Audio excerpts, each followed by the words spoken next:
Fear and bribes are the worst parenting techniques. Fear is, if you don't do that, I'm going to hit you or hurt you or take this thing away. Um, Bribes are, I'll give you the iPad or social media, or I'll give you sugar, anything dopaminergic. Like, that's low hanging fruit that parents use all the time who are really overwhelmed and under-resourced. And welcome to the TBD Fit Podcast on Dr. Talks. I'm your host, Daniel Keeley, and I will be guiding you through this wellness journey in terms of optimizing health and longevity, where we unpack the science, the do's, the don'ts, and everything in between. Come join us. Look forward to seeing you inside.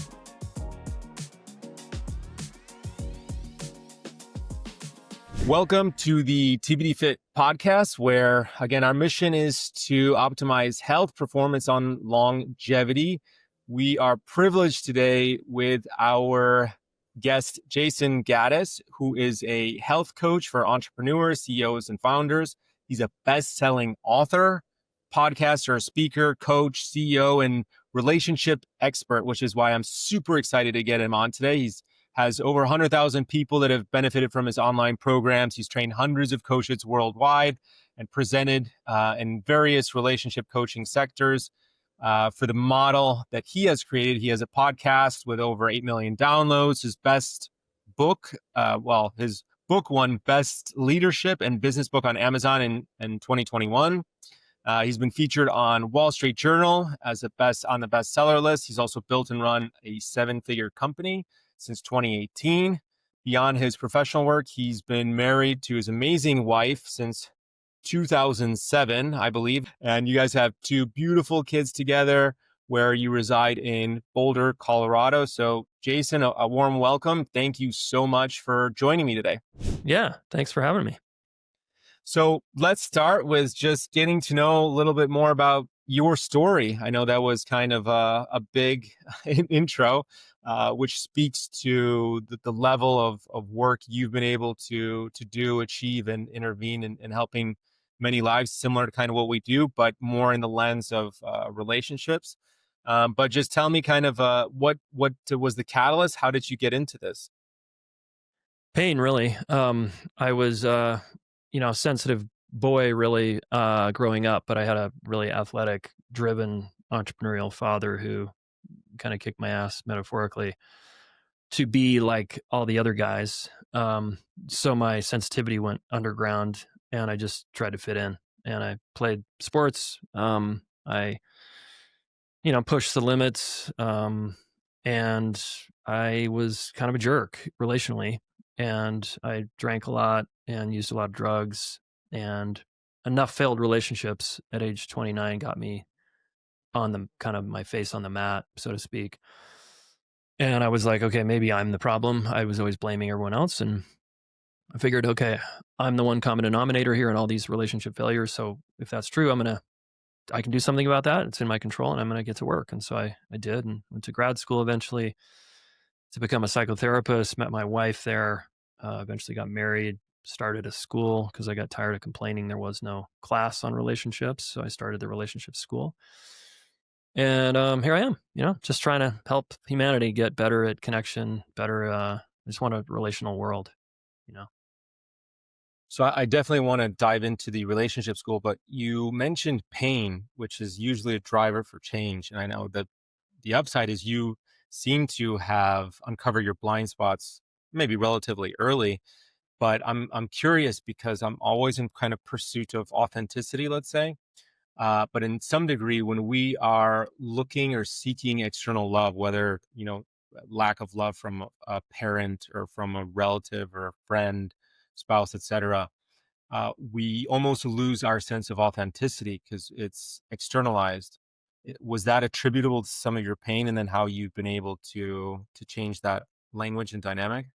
Yeah, that's really true. Like most kids want to fit in, and so you kind of have to betray yourself to belong in a social group, and even in your own family sometimes. And then people don't even notice it becomes the skin they wear the rest of their life, and they're miserable.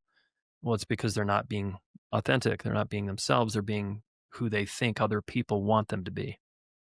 And between trying to please my dad and trying to live by his values, and caught between being myself and what even that meant. I didn't really know, but there was a gap, huge gap, right? And there was a lot of pain in that gap. And then personal work helped me close the gap and be more real, be more myself. Makes sense. And was your mom present? Did you have a good relationship with your mom? My mom was great. My mom and dad, on all accounts, were really great parents. Other than it was like an emotional kind of relational desert, or very compromised in our home. Misattunements all the time and hurts, and they kind of parented me based on who they wanted me to be versus parenting me based on who I was. And so that just caused a lot of disconnection eventually, and pain in our family. I see that often enough where the, let's say, lack of success that a parent didn't achieve, or their trauma, if you will, is passed on to their kids. And it's like we push our kids to become a person that we never were, Yeah. right? But we don't realize sometimes the harm that we're doing as parents. And again, it goes back to our blind spot. Um, what were maybe some of your big blind spots apart from that, maybe growing up or in terms of your relationship or parenting? Yeah, you mean as a adult parent when I became a parent? Hmm. Uh, one of the big ones I think was just that my marriage and my parenting helped me with was getting better at being with emotions. Because I grew up in a family where it's like we don't be with emotions, we shut them down. And so I entered adult relationships very compromised there. And my wife began to help me kind of get my shit together around, validating her feelings and learning how to feel my own. I went to a lot of therapy and learned how to feel my feelings and learn how to name them, articulate them. And then, I became a therapist initially and then eventually a coach. And you gotta, if you're gonna be any good, you have to learn how to be with other people's pain and emotional life. And if you can't be with your own, you will unconsciously block them from theirs because they just won't feel like they trust you.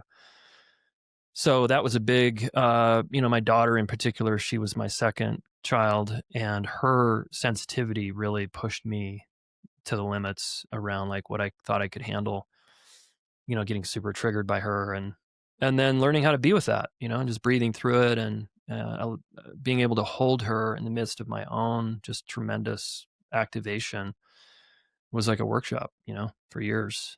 And I got better and better at that. And I'm still a work in progress, but I'm way better than I was. What were some, because I'm certain, and we'll dive into the relationship school for sure, but if you can maybe provide any guidance in terms of strategies or tactics, because it almost sounds like the essence of being vulnerable in Yeah. terms of acknowledging your emotion, being open about your emotion, being able to accept your emotions, and then allowing that to transition and helping others. What are some things that if I wanted to be more accepting or vulnerable of my emotions, how would you kind of guide me through that process? Or what are some techniques I could use? Well, first I have to enroll you in the value of even doing that, right? Because some people, particularly men, have been so socially conditioned that feelings are bad and wrong, and they're really problematic, and they don't kind of get that actually being vulnerable and honest with what you're feeling inside and being able to name that stuff can be really beneficial as a parent and as a partner. So I'd have to enroll people first, right? And then it's kind of like a mindfulness practice of being aware of what you're feeling in your body, and just kind of like a basic meditation. Instead of focusing on your breath, you're focusing on sensations in your body and then being able to report those out. And I like to do it. I like to teach people when they're activated because, when you're doing great, you're not feeling sad or angry or frustrated. But when you're triggered by somebody, that's the perfect time to just stop and breathe and close your eyes, or just, look down and try to really tune into why is this so activating for me? What is going on in my body, and what is this called? Like, uncomfortable. Okay, I'm afraid. Maybe I'm hurt. I'm feeling scared. I'm feeling pissed off. Anything in that direction, right? Is we can begin to flex those muscles. And then the next step is, of course, to look someone you care about in the eye and tell them what's happening with you, because that's even more vulnerable. Is to do it in the context of a relationship. I think that's super difficult in some senses, like to, um, let's say with my spouse as an example, there's something that creeps up. I'm uncomfortable, and then now I'm having to pause, take an understanding of why am I reactionary, and then express to her that this is making me feel comfortable because she's doing X. How do Mhm. I say that without passing blame? Like I always equate it to instead of pointing the finger, how can I better point the thumb? Look internally as to what's happening with me. But if there is something that she's doing in terms of parenting or in terms of how she's approaching a situation or her intonation, how do I reflect that without passing guilt, and then it starts a war? Yeah. Yeah. I like the pointing thumb thing. That's great. It's sort of you two have to have a framework that you both agree on is okay. Like it's okay to say, and this is the sentence stem I would use, is when you blank, and we talk about behavior or action or inaction, I feel blank, right?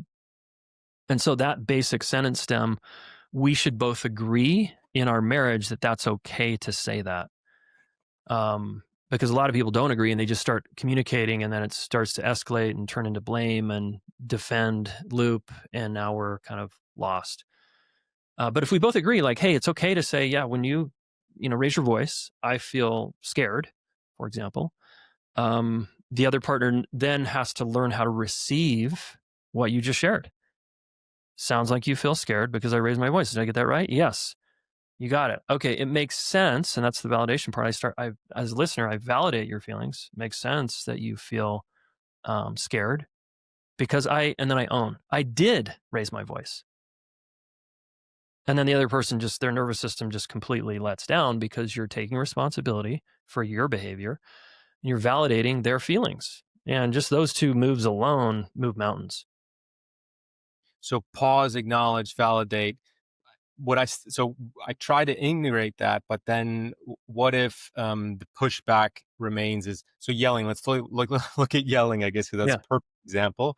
Because I have two non-negotiables. One is with nutrition, given what my life is, my career, and Yeah. then second is yelling. I don't tolerate yelling, and I Mhm. understand in times of danger, perhaps it's essential. But Sure. apart from that, I think we live very reactionary lives. I was fortunately taught as a young kid, life is 10% action, 90% reaction, and we Mm. control that effectively, right? So we're living these constant reactionary lives. And I think Derek Sivers put it best, is like the first reaction is not interesting, not even the second. It's usually the third and fourth, which you elegantly said is when you pause, you're able to kind of experience and identify those feelings with certain adjectives. So if she's now yelling and then says, yes, okay, I acknowledge, I validate, but I'm doing this because you're doing this, Mhm. right? It becomes again this finger pointing. How do Yeah. we Yeah, pause? so, like, you be your wife for a minute, and I'll role model how to respond. So what might she say back to me? So she'll say like, "Why are you always putting this here?" Yeah, well, hang on, honey, remember we agreed to and then we have to have an agreement. We agreed to no yelling, and then yelling is a tricky one because it's subjective. How you experience yelling and how she experienced yelling it might be just that you raised your voice slightly, and to her, it's yelling or vice versa. So that's a tricky one, but we can the couple needs to orient around each person's sensitivities. Like, hey, can we both have my back around how sensitive I am about voice intonation? That would be really cool. Can you try to have my back there and know that if you hit a certain decibel over here, I get blown out and then I can't be responsive or sensitive to you. And so, what are we going to do about this? Right. The couple has to navigate this together outside of a conflict, right? They're doing this in a, they're brainstorming in a huddle kind of thing. But in that moment, I want to comment on the yelling. Hey, we agreed. Can we just take a breath here? I really want to hear what you have to say, honey. It sounds like you have a concern about where I left something or the cleanliness of the house, or did I get that right? And I would just reflect back, like, okay, I'm trying to look for what are you upset about? What is it that I did that you're so pissed about? And ideally, she'll be able to tell me what I did. And then I want to say, yep, I did that or a version of that. Right. And and it makes sense that that's activating to you. You have a thing with tone of voice. She has a thing with like where you put stuff or whatever. Right. We have to navigate that together though. how much of it too, going back to the trauma component and healing ourselves first, how much of that is still unresolved or driving that? I mean, I know difficult to answer directly, but I see this.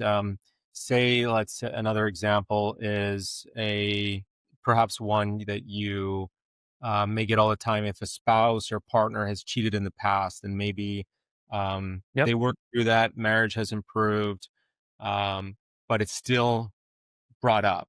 Yeah. There's been forgiveness. The couple has worked through that because I see that in practice too.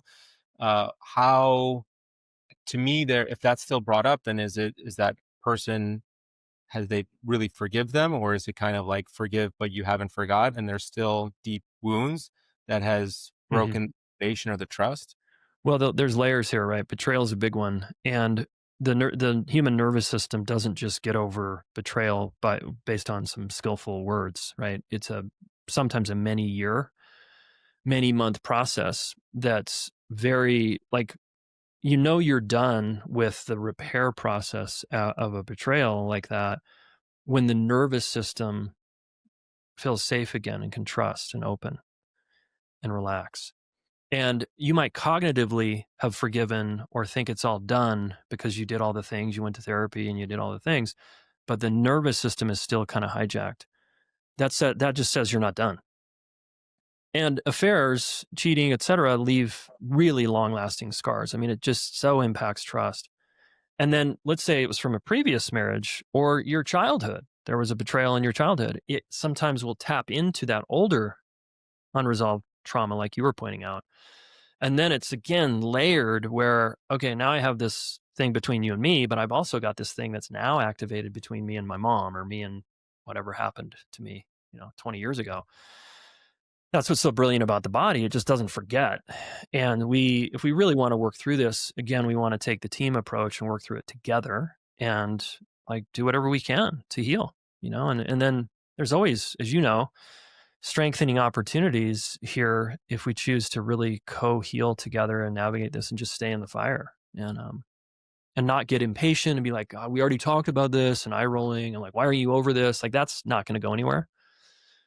Right? We've got to be really humble to the nervous system and how it operates and just bow down to like, okay, there's a process here and we're going to take our time and get through this because I Oh, care about you.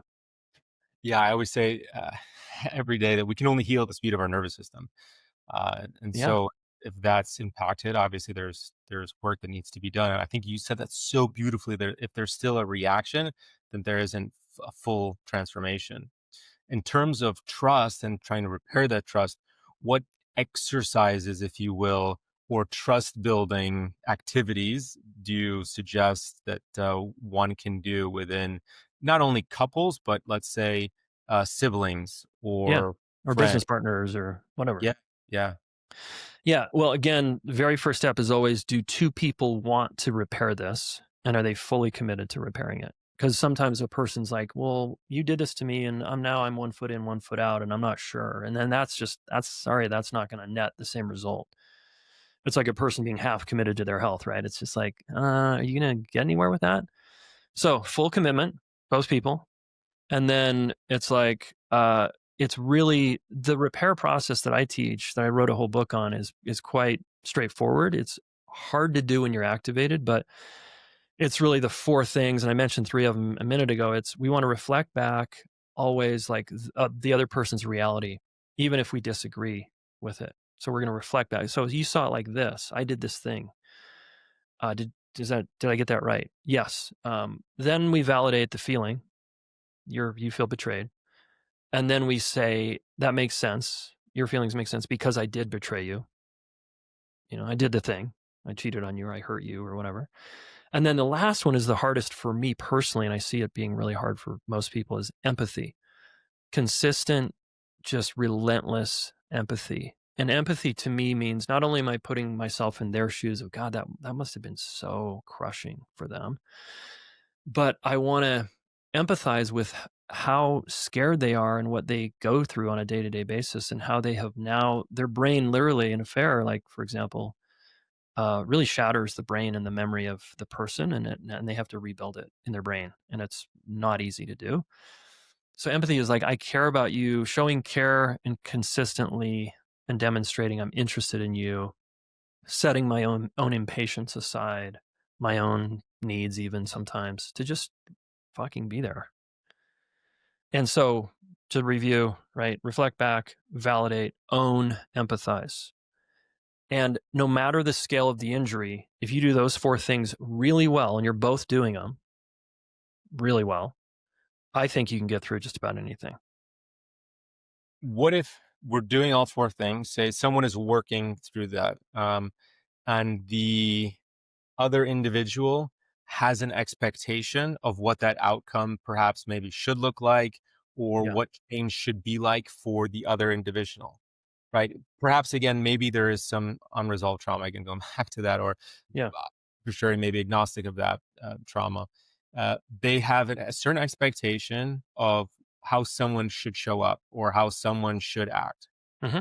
Can one now dissolve that expectation? Because let's say if the individual doesn't see maybe eye to eye, it's like agree to disagree, or maybe that's a fallacy. I don't know. We can unpack that, Hmm. but um, they're not willing to adopt that level of expectation or outcome. They don't see that's how things should be. In terms of, let's say, parenting, as example, right? Yeah. Moms are often, I hear this within our clinic. So moms often are very helicopter, dads are very much kind of stand behind the curtain and Hands let off. things Yeah. unfold. Yeah.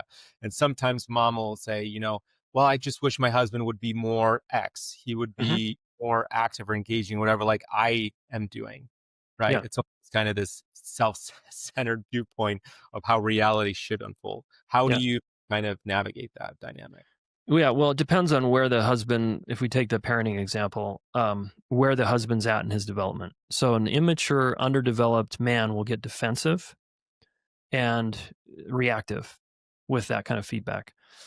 A mature, developing man who's on the path will really try to understand what wait, hold on, honey.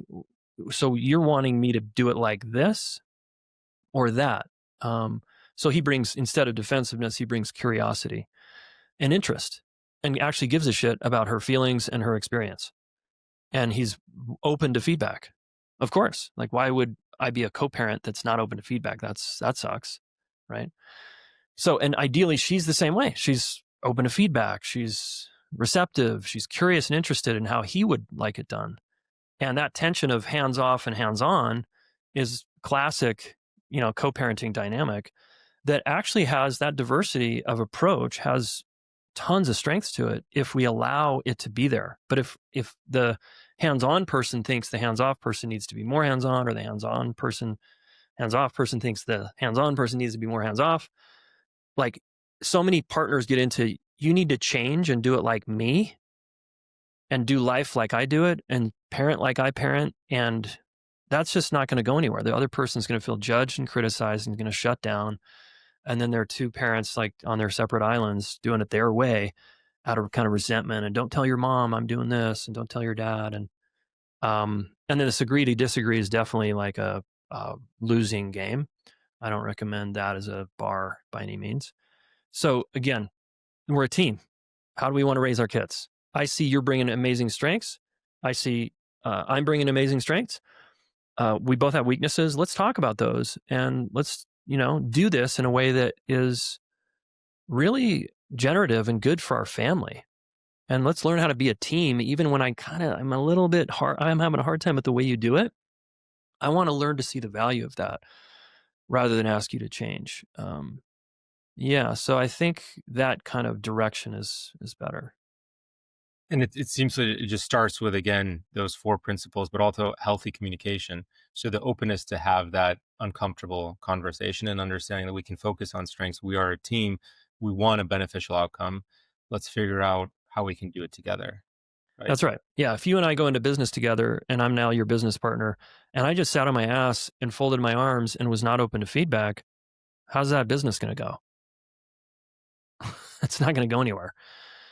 You're going to resent the shit out of me, and we're eventually going to have a falling out. So we need to choose our teammate wisely and choose people that are, receptive, curious, open, interested, want to become a good teammate.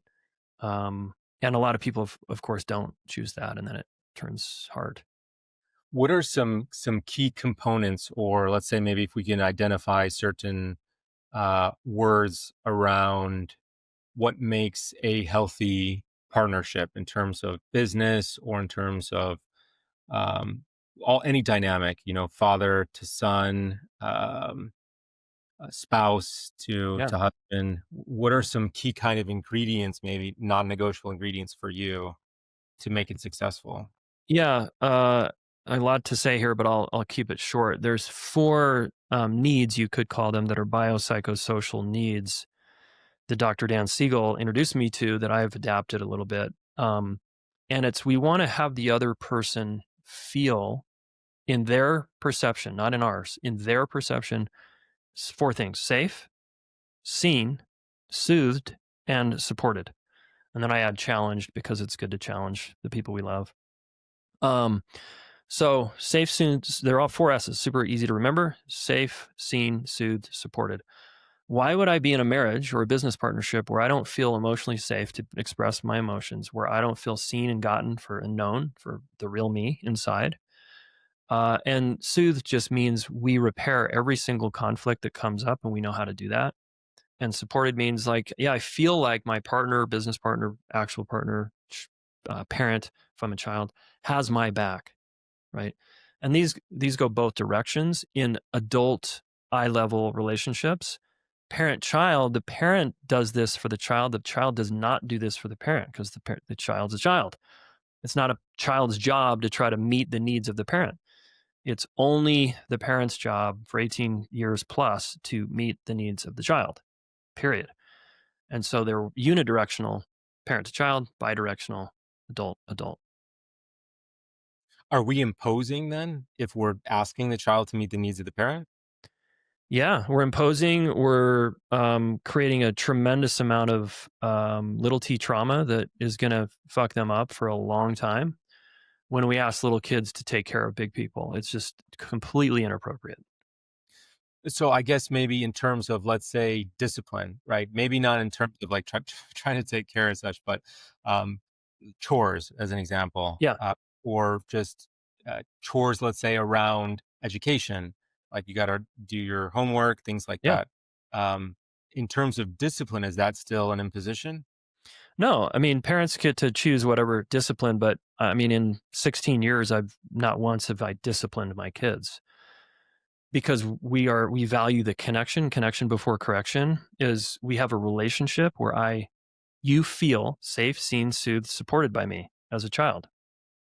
And so when I tell you to do chores, mow the lawn or pick up after yourself or clean your room or whatever, and you throw a fit, I know I have the skills to validate your feelings, hear you out. You get to express yourself in our family, like totally cool. And the lawnmower's in the garage. You can do it right now or you can do it in an hour. It's up to you. This is how we roll here. I'm training you, child, to be ready for adulthood. And that's my job, to get you ready to become like a functioning citizen of this world, not a person who's going to sit on their ass and blame other people and doesn't pull their weight on teams. And, that's like an awesome human to be around. So the parent's job is to like sculpt that kid into that while also honoring who the child is, not, you know, turning them into a robot or something. How much danger are we doing for our kids if we're constantly leading with the carrot, or maybe not? And I see kind of a little bit older than my in my kids, the younger generation I feel are often entitled, and it's Yeah. almost Very. reluctance to anything now Yeah. without a specific level of compensation, and like little work to high reward. You Yeah. and I are kind of at that same generation about working hard, but regardless is, I saw this kind of the other day. So if we're providing this reward paradigm of like, oh, you need to do this, you need to sit still, I'll give you kind of this for doing it. Yeah. How dangerous is that, or how are we setting our children up, or the future generation, for failure when we're instilling kind of that reward dynamic? Yeah. Yeah. I mean, I'm just going to be honest. It's a terrible approach. Fear and bribes are the worst parenting techniques. Fear is, if you don't do that, I'm going to hit you or hurt you or take this thing away. Um, Bribes are, I'll give you the iPad or social media, or I'll give you sugar, anything dopaminergic. Like that's low hanging fruit that parents use all the time who are really overwhelmed and under resourced. And look, I make a distinction here between privileged parents and underprivileged parents. Underprivileged parents, a single mom parenting three people. It's like I'm not going to criticize that behavior. But privileged parents who have resources, it's like, come on, you got to get more creative than bribes and fear. And it's okay to have rewards occasionally, for sure. Like mow the lawn, you get $20 or whatever. Um, but cleaning room and doing dishes, I need to give you something. It's like, no, there's just basic expectations in this family of you pulling your weight. And the older you get, the more freedom you get, but the more responsibility you get. And we're going because that's life. we're we're Yeah. training. This is in a larger context of we're training kids to be prepared to be a functioning member of society. And out in the world, there's not a carrot for everything you do. Like you said, that just breeds entitlement. I'm going to sit here until someone gives me some dopamine and then I'll do it. It's like, uh, parents have to see right through that. And when we talk about it, it's like, duh. But unfortunately, many privileged parents still do it. Say a kid is having because they didn't get something or they're upset about something, and now a parent is trying to calm that child down. I know you mentioned dopamine. Uh, how toxic is it to provide a device, computer, tablet, phone, etc., at a young age, or I don't know, maybe at any age, for certainly in anything, let's say under 18? How toxic does that become to either kind of quiet down a kid or provide the child who's seeking for that dopamine hit, when you're on a plane or something, or when parents are out to eat and they just want, okay, here you go, kids, so that the parents can enjoy and the kids are now kind of just glued to Yeah. that contraption. Yeah. Again, I have strong opinions here. So the risk of offending people. I think it's not cool. I think it sets up so many problems on so many levels. Um, And first of all, I'm with Jonathan Haidt's work around like no smartphones until 13 or 14, no social media until 16. I just think more and more families are adopting that because so many families get into big wars with their kids around the iPad or phones and social media because kids are getting jacked up, and the research is really clear, especially young girls, what social media in particular is doing to kids. So I'm just a huge no. Like we did that pretty well, I think, in our family. Our kids, my son didn't get a phone till he got a pinwheel phone, which is just a text phone, when he was 13. Didn't get social media till 16, with high restrictions. But when parents do that, it's like handing a kid a pacifier. It's lazy parenting. It's like, I don't want to learn how to be with my kid's pain. I don't want to learn how to validate their feelings. I don't want to learn anything. So here's a pacifier. You go over there and be quiet so I can enjoy my dinner. I can enjoy the plane. I'm not judged by all the other passengers with the crying kid that looks incompetent. It's just like, be the incompetent parent that's like, yeah, I'm the guy. Yep, my kid is screaming on the plane. That's me. And I'm not going to give him a fucking phone. Nope. I'm going to just walk up and down the aisle and we're going to figure it out. And you guys are all going to judge me, and that's okay. Um, parents are not resilient. Parents are entitled. Like handing kids phones is like medication basically because parents ineptitude and they don't want to deal. Let's take that one step further. And so, because of this idea of restraint, right? If something is prohibited, it becomes taboo. We almost want it more. Yeah, Did you find that within your children? Like if they had, first the pin phone, then you had extreme restrictions when they're exposed to it. So I see this as an example, like in Europe, the drinking age is a lot lower and it's just endemic where you'll have a glass of wine growing up with your parents. Let's say I sure. found from Italy. Here is when kids turn 21, you're ending up in the hospital because you're taking 21 shots. Right? Right. So when you restrict something, then someone is almost like seeking that out even more. Did you find that typical with your children or with kind of other parents in general? Yeah, we On didn't find that at all. And I think it has everything to do with the culture you build as a family. And if the culture is what I call relational or it's connection centric, it's like we value the individual for who they are and we're like trying to get them and see them. And that takes a high level of attunement and care and presence. that a lot of parents are too overwhelmed to do.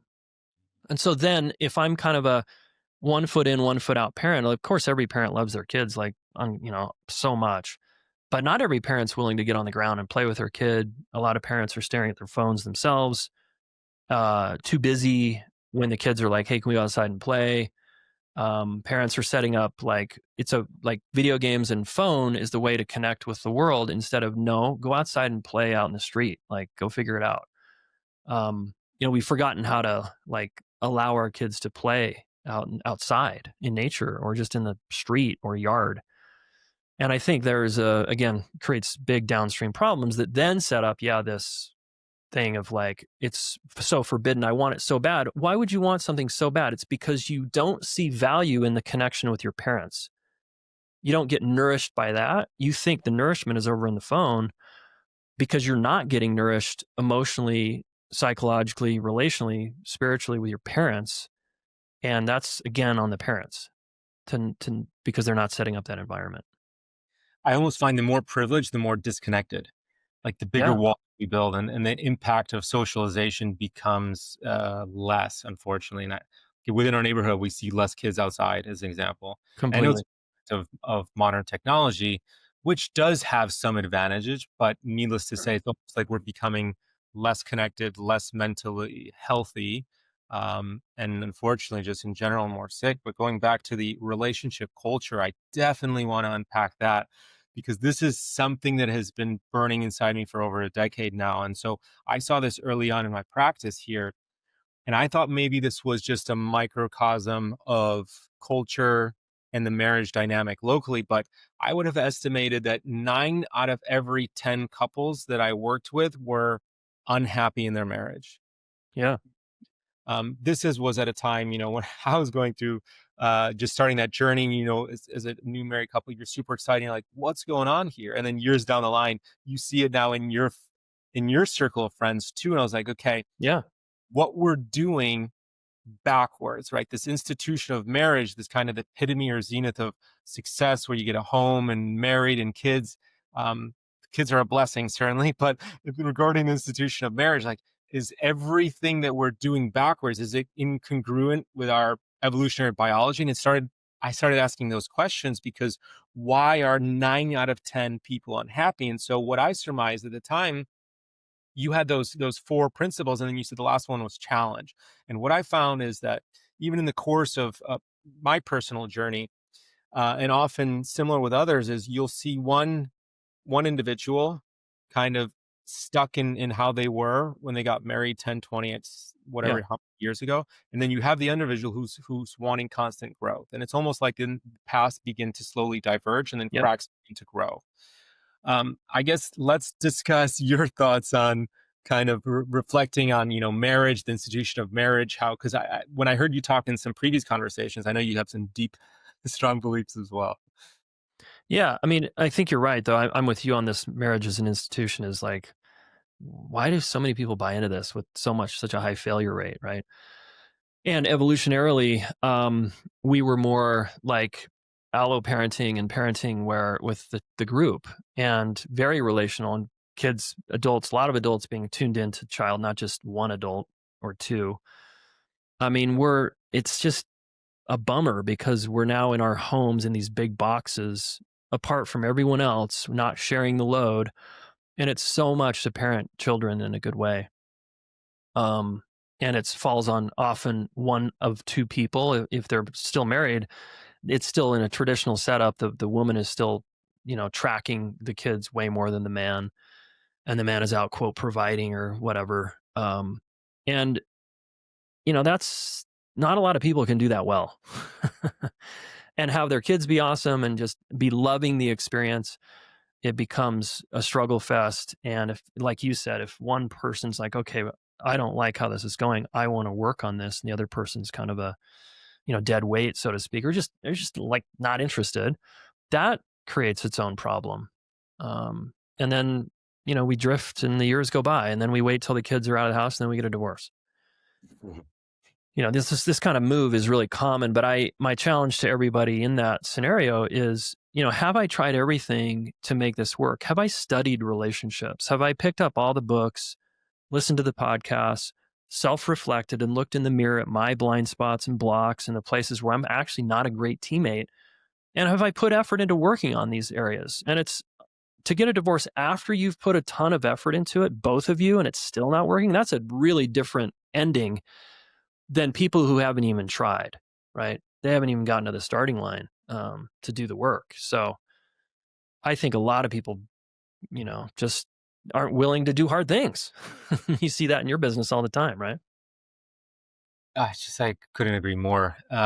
Let's then, I guess, segue into what you're doing with the relationship school that you've built and how you help individuals. I know you said it didn't exist, so you wanted to find something for yourself. Were you struggling with your marriage at the time? Is that kind of was a catalyst as well, or you just wanted to? You saw kind of similar to what I saw, where everyone else is failing. I think what the divorce rate here in the U.S. is 50%, something like that. Yeah. Just really calls into the question of what we're doing. And again, to me, it's just when you said boxes, I say all the time, we go from one box to another box to another box, like from our home, from our offices, from the car in between, Yeah. and they're all just big, but it's different size boxes. So I say it all the time. I was like, I need to live in a circle where we're kind of tying a loop. And I see that Uh-huh. often in European counterparts is everything is a community based. If you look at the blue zones, people are living along as community, tribe is Yeah. absolutely foundational. And that's the problem here is we're kind of these silos and we're trying to go about it on our own and we're only worse off because then we have no one to support us. So I think the one component we said support as a key pillar, it's lacking here, but it's also endemic to our culture. I think in many cultures overseas, the word nursing home doesn't exist. Yeah. Like it's a new concept, but here it's unfortunately ubiquitous. Yeah. And so how can we like what are some things that we can do to improve that? Perhaps I mean that's what you're unpacking in your school, but that's what my curiosity was like how that comes full circle for you. Yeah. I mean, you're really right on there with that observation. And, I mean, so there's the loneliness crisis, right? Of people feeling so alone and we're so connected on our devices, but we feel so alone and miserable. Um, I mean, I think we're built for relationships. We're built to connect and to belong and to know how to do this, but we've forgotten how to do it. And so we get preoccupied. I think the core problem of the human condition is disconnection from self and disconnected from other people in a deep way. Like we can all act like we're connected, but that's very different than feeling and being connected, you know? Um, and so, yeah, I mean, I've started a school because I'm like, I want to give people there's the skills you need to learn to have good relationships, and they're learnable by pretty much anybody because we're not taught. We're just downloaded whatever we got by the big people in our family for 18 years, and often it's inadequate to be awesome in this area of our life. So we got to learn, just build skills. But then there's this other bigger thing you're speaking to, which is how are we setting up our lives? Are we setting up our lives and our homes and our communities in such a way that are relationship centric, are really where we can ask for help and get it and feel like we belong, like really belong. And I'm just taking my crack at it. And I want to live a long time with my wife. And I know that having really good relationships is a part of longevity. My wife's been preaching that for a while now.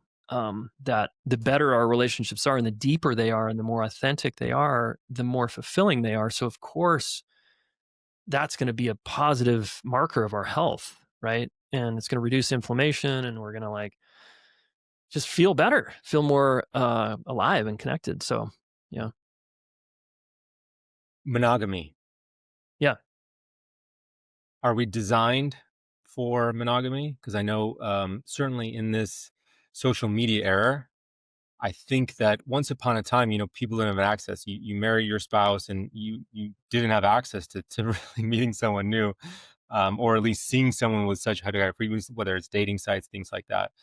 Um, are we doing again? Is that endemic to our biology, or Yeah, or I is mean, I wish my wife was here because she's like a complete nerd about the hunter gatherer societies and pre Homo sapiens and just the evolutionary curve of how we are relationally. And monogamy is a thing. throughout history, but it's not the main thing.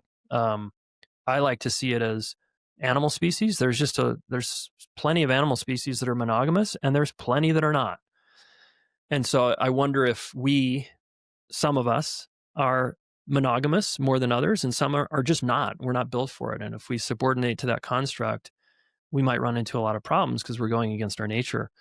But for other people, it's a good fit. Like for me, I'm pretty sure monogamy is a really good path for me. I really like the rigor of it, the spiritual path quality of it. I like the what it brings me in my life. I like the discipline. So it's making me a way better human. But I don't think it's for everybody. Help shed light on maybe some routine or rituals within your relationship that allows it to be successful, because you speak so fondly about kind of what you guys been able to cultivate, Yeah. which certainly that's admirable. What are some things that you guys do? Is it like, because I know what's crazy enough now is you got to put sex on the calendar. Yeah. Right. um Yeah. With so 3 kids, I mean, it's just like, dude. so Yeah.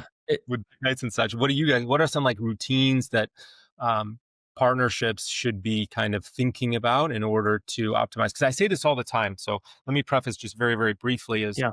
I look at our existence, and especially as you continue to age, we often prioritize our career, right? It's an ambition that we want to fulfill our Mhm. purpose. And so if I'm working, let's say just traditionally people working 9 to 5, and then after kids, you have activities. Now you're picking up Johnny from soccer, you're dropping off Mallory at gymnastics, you get home, you're having dinner, then you're going to bed. How much time are you prioritizing your relationships? To me, it's maybe an hour or two maximum if you're lucky often enough. And Mhm. then we why our relationships are failing because we prioritize our career over our relationships. Yeah. And so that's a direct correlation. So that's why then we have to plan a date night. We have to Mhm. plan dinners or, intimacy. Is there other ways that we can be thinking about healthy relationships in constructing routines? Yeah. Yeah. And that's a well set up there. How you just described the whole thing. I would add before I respond is, and if you add on to everything you just said, that we have conflict that we can't figure out, and we're not great, our communication starts to deteriorate, and we go to our habits and we go to our corners of the house. That is another factor that's going to make it hard to prioritize a relationship because we fight. We can't figure something out. We don't know how to get through hard things together. We stopped having hard conversations years ago because they didn't go well. Right now, you're dealing with a couple that's just avoiding each other. So, even harder to prioritize the relationship. This is why you got to set it up super good from the start, so you don't get in the weeds and then you're just climbing out of the quicksand and just how deep of a hole you get into. Anyway, yeah, there's my wife and I. So we've been together 22 years, married 18, and we've gone through phases, right? Of scheduled sex, for example, is one. Okay, every Wednesday morning after the kids are dropped off at school, we come back and boom, right. And that worked for a little while until it didn't. And so you have to be adaptable into what's the new thing. And it can't get like anything, it can't get too rigid, formulaic, or automated, or we start to check out, or one of us at least is like not going to be satisfied. So then we have to change it up. It's kind of like working out. You would never just do deadlifts your whole life. You would never just jog your whole life and expect to be quote healthy. You got to have a diverse approach, in my opinion. And so other things like date nights, weekly date nights, there's been phases where we nailed it for like a year, and then other phases where we barely got to it once a quarter, depending on the age of the kids and the stress in our lives. So, there's so many things. Um, but a couple little things that have made the difference are every morning and every evening. So mornings, no matter what, no matter how disconnected we are, however big the fight was the day before, we hug. Just a hug as a greeting that basically conveys care. Even though I'm scared and threatened by you and pissed off at you, I'm still going to hug you, and you're still going to hug me, and we're going to take a breath together. Good morning. We're greeting each other. So that's one that has been probably one of the best things we've done for years. And that's a pretty much an every morning thing for years. And then the evenings, it's let's at least, the very least, turn and look at each other with the lights on in bed and put one hand on each other, or if that we're not feeling that, just an acknowledgement of good night. I hope you sleep well tonight. And of course, it can be any variation of that, right? It could be a hug, it could be snuggling, it could be skin time, it could be a conversation, whatever you, grave gratitudes, whatever you do. But those transition points of like waking up and going to bed, I think are really prime opportunities to say, just convey, I care about you, even though this is stressful or even though I'm upset with you. So things like that, little things go a long way. Yeah, Connection, above connection. all. Yeah. I think it's a simple hug floods the body with oxytocin, which is an element of Yeah. euphoria naturally, right? So that to me was so elegant because it's so overlooked. And there was one thing I think one of my mentors that I follow, he said, anytime you're angry or you guys are fighting, just go and hug the individual because Mhm. it's hard. Like the brain, you cannot be simultaneously angry and happy. The Right. brain, it's It's too hard. is in the brain. So that's absolutely brilliant. I want to be, I know, mindful of your time. So a couple kind of last questions here. One of an individual in my audience wanted to know, what's your favorite relationship advice that you've ever received? Hmm. Um, it's probably, and it's the advice I now give, which is to prioritize getting good at repair. And repair just means, cleaning up the mess in a good way that works for both of you so you both feel good again. And that means you got to listen until the other person feels understood. You got to do some things to make sure, hey, we're okay. That was hard and we're okay now. So prioritizing repair, and most people unfortunately don't know how to do that. And it's the hallmark sign of a secure relationship is the willingness and ability to do that. If say you're the one really evaluating, able to kind of step back, evaluate, but somehow your partner is reluctant or not meeting somehow in the middle, Mhm. is that when you have to call someone like you or some sort of a therapist to get involved? I guess the question is, if someone's reluctant, like if the Yeah. dynamic is not maybe safe for them to do it at home, is that where then it has to escalate into a more kind of professional environment? Yeah, yeah, probably. But I would start definitely try at home first, and I would try with let's have a conversation about the conversation, which is, hey, can we just talk about our relationship and where we're at? Can we have a kind of a big picture meeting or a connection about that? And like being really honest, can we be full 10 transparency honest about how we're feeling here? And then let's have a conversation about do we want to do something about it? And then can we get clear on do we want the same things? Do we want the same kind of relationship at this point? So then we're zooming way out to talk about the relationship versus getting into the weeds of trying to figure something out when we're not even on the same page about the kind of relationship we want. So I recommend that type of and even if you go to couples coaching or therapy, you talk about that first because it's like are we even doing this thing anymore? Are we going to be a team here? And if so, we've got to do some things differently. I think the openness is critical because I've heard sometimes the individual responds and that that's what friends are for. They're reluctant to go pursue anything because they think everything's okay. The other partner is kind of screaming for help, but yet this individual just says, I don't need to see a therapist. That's what friends are for. Right. I don't recommend that. You want your partner to be the first person that hears about problems or the very second. If you feel too scared, it's like they should be the second person to hear about the problems. Mhm. This has been absolutely incredible. I hope that our listeners are able to take away some actionable items. And otherwise, tell me more, I guess, where they can find you, or if they're looking for professional advice, help, etc. How can they kind of get in touch with you, or where do you suggest they start? Yeah, relationshipschool.com is a good general place to find me and courses and different things, our podcast. Or you can find me on Instagram at Jayson Gaddis. That's Jason with a Y. That's where I found you, and some of your just brilliant work and monologues have been transformation for me and Yeah, just cool. provoking. So when you said earlier, I'm going to offend people, I think that's also necessary, right? Until sometimes it just I think you feel you have very strong held beliefs, but to me, I resonate in my regards, and I appreciate kind of the tactics that you unpacked today in today's conversation. Last question is, if you had any superpower, or you could have any superpower, what would it be? Whew. I mean, flying's always my favorite thing, but I would put an asterisk by it and say I'd want my family to be also flying with me so we could go cool places together. Again, connection. Yeah. We're stronger as a tribe.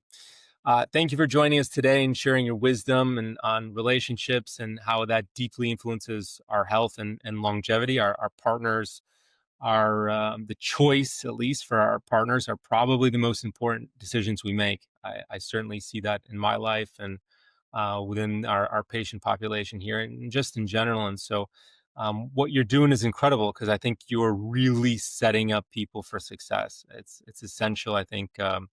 And I guess I'm curious, really quick, if you have just another 30 seconds, did you decide on your partner?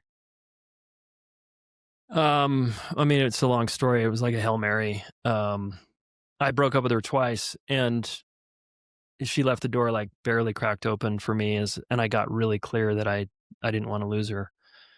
There's a longer story there, but yeah, I wanted someone who was just a woman and who was growth oriented, and she was that and more. Well, we'll have to do round two then Okay. to unpack that further. So you really underscore today that healing has to start from within. I definitely see that. So again, I certainly appreciate your time. Anything else you leave for our audience today? No, man, just thanks for being a stand for our health. Really appreciate it. I look forward to meeting in the flesh at some point in the future if I can make it to Colorado. Otherwise, the door is always open here in Chicago. But this was certainly awesome. Again, it's a pure privilege, and I appreciate your time today and look forward to round two in the future. Thanks for listening, everybody.